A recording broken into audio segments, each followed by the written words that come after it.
اس پہ مان تران میں آ کے کامیابی سے دور مت نکلنا، کہیں ایسے نہ ہو کہ سامنے سے تجھ کو بھی چلاؤں، دوسری گاڑی بھی لاؤں، آ کر کے یوں ایک دوسرے میں پٹخاؤں کہ تیرا سینڈوچ بن جائے، تیری شکل نہ پہچانی جا سکے، تجھے طیارے میں بٹھاؤں نفس کی من موجیاں کرنے کے لیے، ہنی مون منانے کے لیے، تو لمبا سفر کر کے پہنچے، میں تیری ایسی درگت بنا دوں کہ وہی نفس جس پہ تو مان تران کر رہا تھا پھر اس کا ڈی این اے ٹیسٹ کے علاوہ پہچان بھی نہ ہو پائے کہ یہ خاک کس کی ہے، یہ ہڈیاں کس کی، اس پہ مان نہ کر، رکاوٹ کا سبب نہ بنا، وما بناہا، اس کو یاد رکھ، اس سے تعلق جوڑے رکھ، رشتہ بڑا کر جس نے تجھے بنایا، تیرے نفس کو بنایا۔ پھر اللہ نے کہا قد افلح من زکاہا وقد خاب من دساہا، کامیاب وہ ہے جو ان 11 رکاوٹوں کو عبور کر گیا۔ قد افلح من زکاہا، جس نے ساتھ کپڑا بھی ٹچ نہ ہونے دیا۔ بھائیو ہائی جمپ کا اصول کیا ہے کہ اس راڈ کے ساتھ آپ ٹچ نہیں ہو، اگر ٹچ ہو گئے یا راڈ گر گیا تو آپ گئے، آپ کی محنت، آپ کی بھاگ دوڑ، آپ کا جمپ، آپ کی قوت، آپ کی ساری محنت بیکار ہے، پوائنٹ نہیں ملتا، نمبر نہیں ملتا۔ اللہ بھی کامیابی کے نمبر دینے کے لیے کہتے ہیں 11 چیزوں کو ٹچ مت کرنا، قد افلح من زکاہا،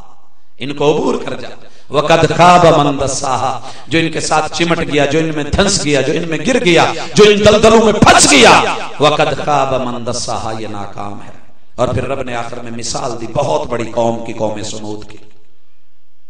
قوم سمود کی مثال دی۔ اس قوم سے بڑی قوم میری نظر میں، آپ بھی ہسٹری کے استاد موجود ہیں، اساتذہ طالب علم بھی موجود ہیں، بڑے بڑے سکالرز ماشاءاللہ یہاں میرے سامنے بیٹھے ہیں، آپ جانتے ہوں گے بڑی بڑی قومیں آئی ہیں، لیکن سمود کی قوم سے بڑھ کے جابر، طاقتور، ماہر، فنان، آرٹسٹ اور انتہائی درجے کی آرکیٹیکٹ، آج کے آرکیٹیکٹ بھی اس کا مقابلہ نہیں کر سکے، بلکہ دنیا رشک کرتی ہے جا کے۔ آپ کو پتا ہے کہ قوم سمود کی جو آبادیاں ہیں تباہ شدہ، قوم کیا دیکھنے جاتی ہے وہاں؟ ان کا فن دیکھنے جاتی ہے۔ فن کیا تھا؟ جیومیٹریکلی وہ بلڈنگیں ایسی بنائی گئی، صرف پہاڑوں کا چناؤ نہیں، پوری دنیا کے سب سے اچھے ترین، سخت ترین پہاڑوں اور موسمی لحاظ سے انتخاب کے بعد پھر ان کا جیومیٹریکلی دنیا کے 360 زاویوں سے جائزہ لے کے پھر ایک پتھر کو توڑ کے اندر گھر بنایا گیا۔ بچوں کی جیومیٹری باکس میں جو پروٹیکٹر ہوتا ہے گول سا، اس کا سامنے اوپر جا کے 90 کا زاویہ بنتا ہے، برابر 0 سے آگے اس طرف آپ کے سامنے 180 کا زاویہ ہوتا ہے، پورا گھما کے دیکھیں تو 360 اینگل سے ان لوگوں نے ان گھروں کو دیکھ کے تراش خراش کر کے بنایا تھا۔ کیوں؟ رب کا مقابلہ کرنے کے لیے، کامیاب ہونے کے لیے۔ انہوں نے دیکھا تھا کہ آپ کی قوم جو بڑی زبردست زمانے میں اس جیسی قوم نہیں تھی، اتنے لمبے لمبے قد تھے کہ کھجوریں شرما جاتی تھی۔ رب کے باغی بنے، جب باغی بنے تو میرے رب نے ان کو کیسے توڑا، ان کی اکڑ کیسے توڑی؟ اللہ کہتے ہیں کہ ہم نے ان کے اوپر ہوا چلائی، زیادہ نہیں چلی تھی، 1 ہفتے کی مار نہیں تھی، ہوا چلائی اور اللہ نے ایک دوسرے میں ان کو ٹکرا کے مارا۔ ہوا کے ساتھ یوں اڑتے تھے، ادھر سے اسے اڑایا، ادھر سے اسے اڑایا، آپس میں ان کی کھوپڑیاں پھٹیں، جب ان کی کھوپڑی پھٹتی تھی کمر کا کڑا ٹوٹتا تھا، تو اتنے لمبے کہتے ہیں، اللہ کہتے ہیں کأنہم اعجاز نخل خاویہ، یوں لگتا تھا لمبی لمبی کھجوریں درمیان سے ٹوٹ کے گری پڑی۔ قوم سمود نے سوچا کہ اللہ کی پکڑ ہوائیں چلا کے مارتا ہے، بالکل ویسے جیسے مشرف پہ حملہ ہوا تھا ایک پیٹرول پمپ سے اسلام آباد سے۔ میں رات بڑے عجیب سین دیکھ رہا تھا، پیٹرول پمپ سڑکوں سے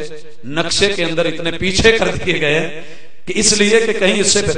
دیکھیے دشمن کی تدبیر اپنی ہوتی ہے، انسان بچنے کی کوشش کرتا ہے لیکن دشمن نہیں پلان کر کے آتا ہے۔ اللہ بھی کہتے ہیں لا یعلم جنود ربک الا ھو، باغیوں کی لسٹ میں قطاروں میں مت کھڑے ہونا، تجھے پتہ نہیں ہے تیرے رب کے لشکر کتنے ہیں۔ کبھی اللہ چاہے تو پانی کو لشکر بنا دے قوم نوح کے خلاف، اللہ چاہے تو مچھر کو لشکر بنا دے نمرود کے خلاف، اللہ چاہے تو زمین کا منہ کھول کے لشکر بنا دے نمرود کے خلاف، رب چاہے تو پانی کے غوطے دے کے مار دے اور لشکر بنا دے اللہ فرعون کے خلاف، رب چاہے تو ریت کا ٹیلا جو ہے وہ بدر میں بنا دے ابو جال کے خلاف، رب چاہے تو پرندوں کے ڈرون حملے کروا کے اللہ ابابیلوں کے ذریعے اصحاب فیل کو ابرہا کو اڑا دے، مت بگڑ۔ اللہ نے اپنی پلان کی، وَيَمْكُرُونَ وَيَمْكُرُ اللَّهُ، انہوں نے اپنی پلان کی، پہاڑوں کو چنا، پہاڑوں کو کاٹ کاٹ کے تراش خراش کر کے ایسے گھر بنائے کہ جس کے اندر سے ہوا 360 زاویوں سے جس طرف سے بھی پریشر پکڑ کے آئے، آندھی اور طوفان بن کے آئے، یہ ان مکانوں میں گھستے ہوئے اس کا پریشر توڑ دیتے تھے۔ یہ ہے اصل ان مکانوں کی، یہ ہے آرکیٹیکٹس کی اس دور کی محنت۔ اور اس چیز کو دیکھا جاتا ہے، آپ جتنے مرضی پریشر سے جدھر سے مرضی ہواؤں کو چلا دیں، وہ اندر زور نہیں پکڑ سکتے، ان کا زور توڑ دیا جاتا تھا۔ ان لوگوں نے سمجھا کہ شاید ایسے، انہیں پتا نہیں تھا کہ ہم ان کو جو تنگ و تاریک کر کے مختلف جو ہے زاویے اور ٹیڑے پن ادھر سے ادھر سے کر کے لا رہے ہیں، ہوا کا زور توڑ رہے ہیں۔ اللہ نے ایک اور لشکر بھیجا اور کیا کہا؟ اللہ اکبر، قد افلح من زکاہا وقد خاب من دساہا کذبت ثمود بتغواہا اذ انبعث اشقاہا۔ جب قوم ثمود کی بربادی نے ان کو گھیرے میں لیا، انہوں نے وقت کے پیغمبر کی رہنمائی کو چھوڑا، منہ موڑا، باغی بنے، ضرب سے باہر آئے۔ فقال لهم رسول اللہ ناقۃ اللہ وسقیاہا، ان کے پیغمبر نے کہا تھا یہ اونٹنی رب کی نشانی ہے، اس کو کھانے دو، اس کو پینے دو، روکنا نہیں ٹوکنا نہیں۔ فعقروہا، انہوں نے کیا کیا؟ فکذبوہ فعقروہا، پیغمبر کی بات کو انسنی کر دیا، اونٹنے کی کونچے کاٹی۔ فَدَن دن، قرآن کا انداز ہی ایسا ہے، کہا ہم نے آواز کی دھڑام